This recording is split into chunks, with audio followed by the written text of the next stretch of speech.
Good morning, my fellow scientists. It is Friday, April 28th, 2017, and I want to quickly talk about the next step of the battery project. I have this idea for how to try to improve the performance so that we can get a measurable capacity out of the battery.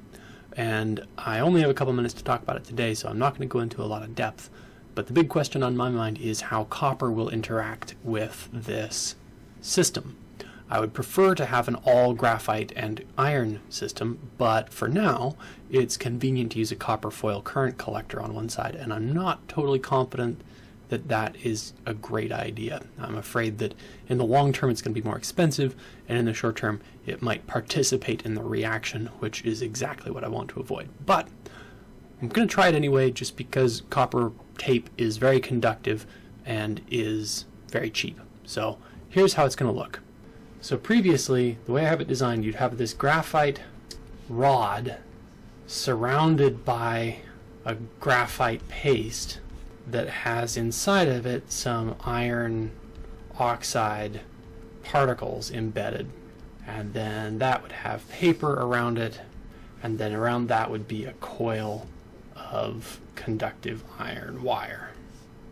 And the problem here is, for one thing, if you want to transfer electrons, they've got to go out through the load, come into the graphite, and then permeate out through all that paste to find those particles. And that's a bad feature of this system.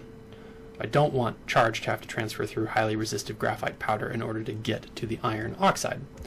So how can we correct that? Well, the best way is to add pressure, because that lowers the resistance of that graphite powder, and the other way is to make a thinner layer. So the way I'd like to redesign this is to make a iron wool anode and connect that up to a copper current collector with a thin layer of graphite paste on that, and then embed iron oxide in that graphite paste.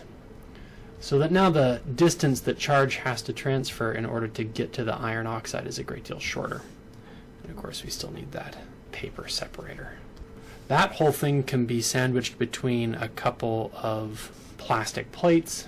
So I hope you found that interesting. Thank you very much for joining me. Tune back in on Monday for more about science and DIY batteries and electrochemistry here in the Allen Lab.